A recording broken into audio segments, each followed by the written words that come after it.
Herwanto resmi laporkan Alvin Lim ke Polda Metro Jaya atas dugaan pencemaran nama baik. Berita ini pun mendapat tanggapan dari advokat sekaligus praktisi hukum, Dr. Togar Situmorang. Apa tanggapan beliau? Mari simak video berikut ini. Jadi saya sebagai praktisi hukum, sebagai seorang advokat dan kurator dari HKPI, melihat fenomena seorang akademis, seorang profesional, seorang advokat itu saling melapor kepada pihak kepolisian, ini sangat kita sayangkan. Karena kenapa?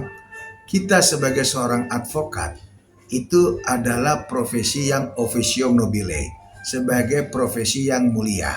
Sehingga kalau kita sebagai seorang advokat melupakan daripada profesi kita yaitu officium nobile, di mana letak korsa kita. Ingat, musuh kita bukan seorang advokat. Musuh kita terbesar adalah klien kita itu sendiri. Jangan hanya karena klien itu menjadi kasus hukum ditarik menjadi kasus kita pribadi. Ingat ya, kita punya klien. Klien itu hanya sebatas klien yang memang punya masalah.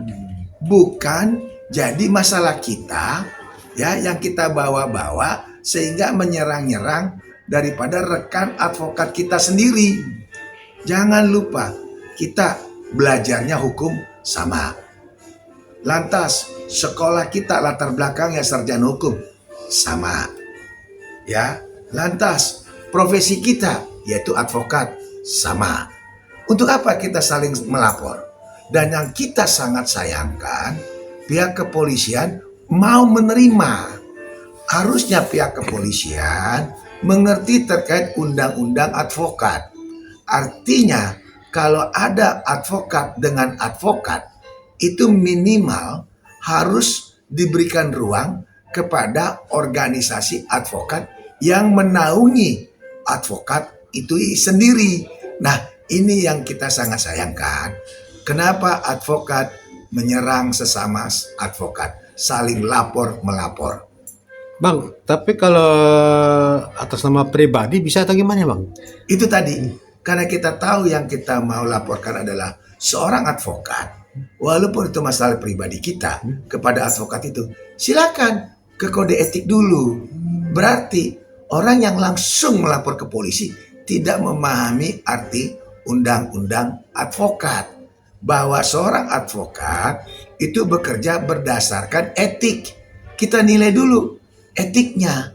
Walaupun dia bercuap-cuap, walaupun dia punya masalah dengan kita pribadi, kita nggak boleh sekonyol-konyol seketika melapor di kepolisian. Gitu loh. Lapor dulu ke kode etik. Nanti etik yang menentukan. Kalau memang terbukti ada kesalahan etik, baru kita bisa lanjut ke ranah pidananya. Oh, begitu harus dilaporkan misalnya ke Peradi atau Yes, anggota organisasi advokat yang menaungi si advokat itu. Gitu loh. Makanya kita sangat sayangkan.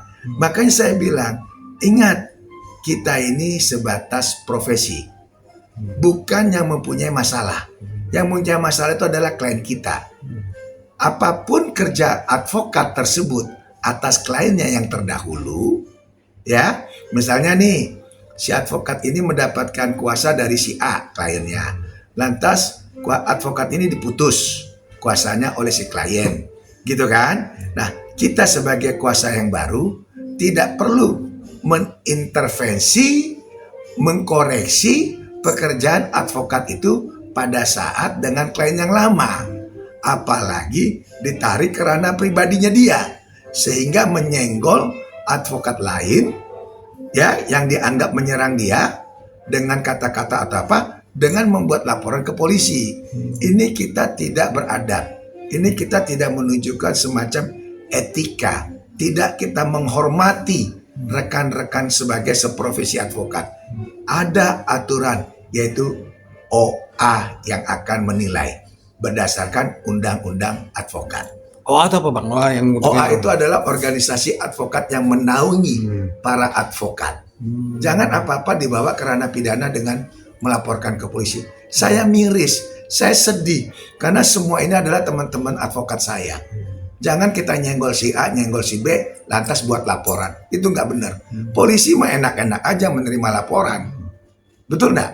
Tapi kita sebagai seorang advokat yang harusnya bersatu, menunjukkan kesatuan kita, bukan saling cakar-mencakar, cabik-mencabik. Kapan kita menjadi kuat?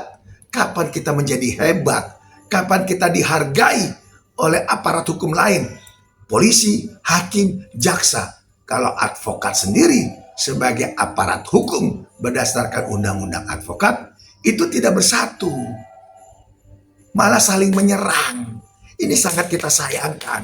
Saya melihat kok begini advokat teman-teman saya. Malu saya. Sadarlah teman-teman advokat.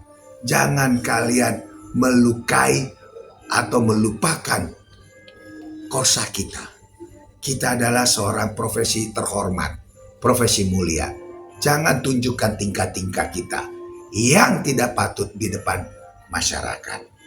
Jaga kode etik, jaga adab, dan pegang teguh undang-undang kita, yaitu undang-undang advokat. Agar kita kuat di mata aparat hukum lainnya. Jangan kita saling cakar.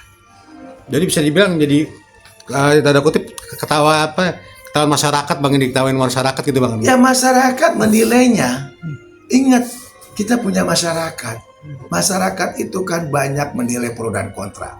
Mereka tidak ngerti bagaimana advokat itu adalah profesi yang mulia. Bekerja berdasarkan kode etik. Jangan mau kita dicabik-cabik. Jangan mau kita dipecah belah. Ingat, musuh advokat adalah klien. Klien itu adalah musuh terbesar. Jadi kalau urusan klien, jangan ditarik ke pribadi. Apalagi kita pada saat berkata-kata, pada saat berkomentar, itu tidak pas menyinggung perasaan daripada rekan kita. Kenapa nggak kita kirim dulu surat klarifikasi? Ya kan, surat klarifikasi dulu. Rekan, kenapa Anda ngomong kayak begini? Kan lebih bijak. Kirim klarifikasi. Enggak ujuk-ujuk ke kantor polisi. Ujuk-ujuk bawa ormas. Ujuk-ujuk dada ribut-ribut. Itu malu sekali lah. Jadi harusnya di tabayun istilahnya, Bang, ya? Bukan tabayun. Apa kalau ini? Harus elegan. Oh, elegan. Kita ini adalah orang-orang yang memang dipilih menjadi berprofesi advokat. Kita tunjukkan intelek kita. Kita tunjukkan elegan kita. Kita tunjukkan bahwa kita ini adalah advokat yang bisa dipercaya oleh masyarakat. Bukan mempertontonkan saling ribut, saling salah menyalahi. Ilmu hukumnya sama, belajarnya sama, tamatan gelarnya pun sama, sarjana hukum. Kenapa harus ribut? Ibaratnya kita sama-sama makan nasi. Kenapa kita merasa tinggi, yang sana rendah, saya kaya, yang di sana miskin? Kan nggak begitu. Betul nggak? Kan nggak begitu. Untuk membuat suatu ngebangun konstruksi agar kita dihormati atau dihargai oleh masyarakat. Dan saya yakin masyarakat akan menilai mana advokat-advokat yang hanya cuap-cuap mencari panggung, mana advokat yang memang mau bekerja untuk kepentingan klien. Coba lihat advokat-advokat yang besar, kantor-kantor hukum yang besar, yang menangani kasus-kasus besar, pasti dia tidak pernah diliput sama media. Dia tidak pernah keluar-keluar di depan media. Karena mereka udah sibuk dengan setumpuk kasus besarnya.